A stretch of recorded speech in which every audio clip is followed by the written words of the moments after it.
नमस्कार साथियों, मेरा नाम है मेघा हिंदुस्तानी और आपने देखना शुरू कर दिया है माटी के लाल।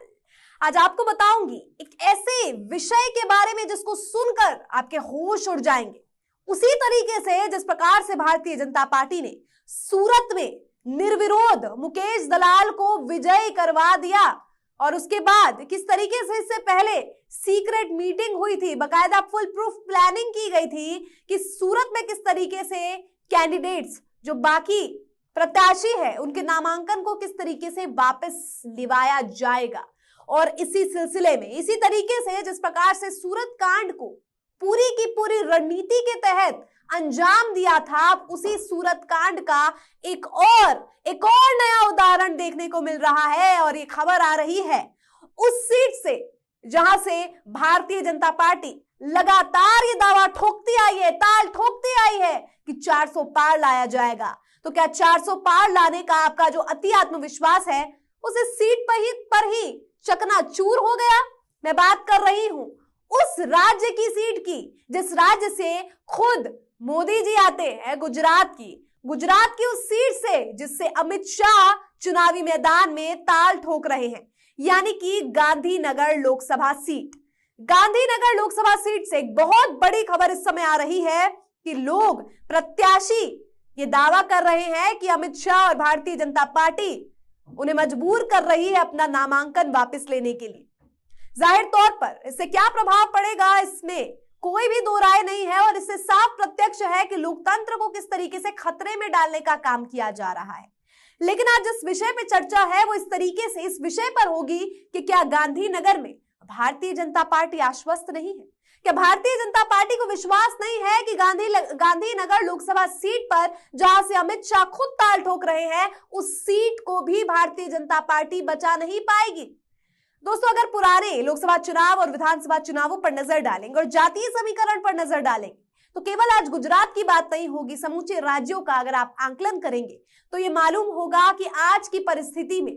ठाकुर, ब्राह्मण, जाट ये तमाम लोग भारतीय जनता पार्टी से खफा चल रहे हैं, नाराज चल रहे हैं। एक तो महिला पहलवानों को इंसाफ नहीं मिला तो जाट ऐसे ही नाराज है और दूसरी तरफ किसान आंदोलन कितनी तीव्रता से अपनी मांगों को आगे रख रहा था, जिसको आज तक एमएसपी की गारंटी प्राप्त नहीं हुई है, वो लोग भी खासा नाराज हैं। अब ऐसे में भारतीय जनता पार्टी की नाराजगी केवल एक तरफ नहीं है, तुष्टीकरण की राजनीति करके ओबीसी और मुसलमान को वोट तोड़ने का काम तो भारतीय जनता पार्टी कर ही रही है। लेकिन किस प्रकार से अब दलित भी, जिसे ट्रेडिशनल वोटर एक तरीके से माना जाता था, नॉन जाटव दलित और नॉन मुस्लिम ओबीसी, ये वो कैटेगरी है जिसे ट्रेडिशनल पारंपरिक वोटर्स मतदाता माना जाता था भारतीय जनता पार्टी का। लेकिन अब वही दलित वही ओबीसी भी इनका खेल बिगाड़ने वाले हैं।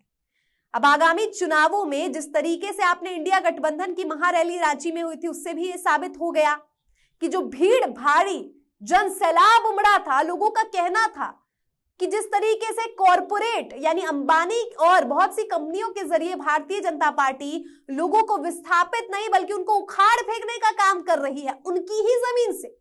ऐसे में अब ये जाति जनजाति भी बहुत ज्यादा जागरूक हो चुके हैं अपने अधिकारों को लेकर और यही जागरूकता अब मतदान में भी दिखेगी। अब केवल यहाँ पे बात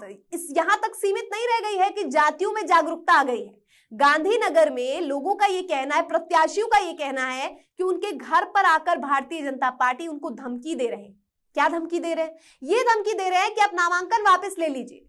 नामांकन वापस लेने के लिए इस प्रकार तक आप गिर रहे हैं कि आप घर पर आ रहे हैं और घर पर बीवी बच्चों के सामने प्रत्याशियों को धमकी दे रहे और प्रत्याशियों की अनुपस्थिति में आप घर वालों को धमका रहे हैं इस तरीके से कि बच्चे डर जा रहे हैं।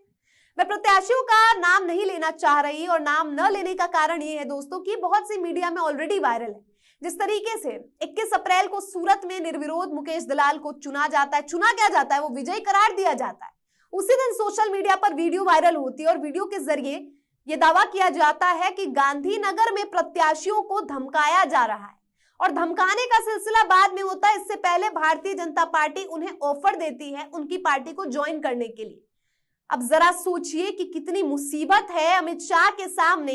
कि एक तरफ भारतीय जनता पार्टी 400 पार का दावा कर रही है लेकिन अमित शाह जैसे जो इतने बड़े दिग्गज नेता है भारतीय जनता पार्टी के, वो अपने लोकसभा सीट पर नामांकन वापस लेने के लिए विपक्ष के प्रत्याशियों को डराने धमकाने पर आमादा हो गए हैं। लोकतांत्रिक ढांचे की धज्जियां तो शरेआम उड़ रही है, लेकिन यहां पर भारतीय जनता पार्टी का जो भय है, जिस तरीके से वो विवश है, जो उनकी मजबूरी है, वो भी साफ तौर पर झलक रहा है। द स्क्रॉल जो वेबसाइट है, जो न्यूज एजेंसी है, उससे बात की है उन प्रत्याशियों ने और बकायदा बताया है घटनाक्रम कि उनके साथ क्या क्या हुआ है। पार्टी में अगर वो शामिल नहीं हुए, छोटी छोटी पार्टी से वो लोग आते हैं, और न केवल छोटी पार्टी से, कुछ तो नामांकन जिन्होंने प्रत्याशी के तौर पर दाखिल किया है, करने वाले थे, वो लोग स्वतंत्र चुनाव लड़ने के लिए आगे खड़े हुए थे। अब स्वतंत्र प्रत्याशियों से इतने भयभीत हो गए, इतनी पुरानी पार्टी जिसका राम जन्मभूमि से, जिसके रूट्स जुड़े हुए हैं, जिसकी जड़ें श्री राम तक से, श्री राम जन्मभूमि की लड़ाई से जुड़ी हुई है, आज वही भारतीय जनता पार्टी इतनी विवश, इतनी मजबूर नजर आ रही है कि वो प्रत्याशियों को डरा धमका के अपने ही लोकसभा सीट, या मैं कहूं गांधीनगर, जिसे अमित शाह का गढ़ भी माना जाता है, आप अपने ही गढ़ में इतना डरपोक हो गए हैं कि आप प्रत्याशियों को डरा धमका के उनको बाहर भेज रहे हैं। दोस्तों, वीडियो के जरिए मैंने आपको जातीय समीकरण इसलिए समझाया कि यहां पर अब भारतीय जनता पार्टी का जाति वाला कार्ड भी नहीं चलने वाला। तुष्टीकरण की राजनीति तो ये करते आए हैं, और अभी भी मुसलमानों को ओबीसी से तोड़ना चाह रहे हैं, तो कि कम से कम ओबीसी का वोट तो बटोर सके, लेकिन यहां पर भी ये पूरी तरीके से फेल नजर आ रहे हैं। आप राजस्थान जैसे इलाकों में जाएंगे तो आपको मालूम होगा कि भारतीय जनता पार्टी के विजय होने का कारण जो है वो लोकल पार्टीज होती है।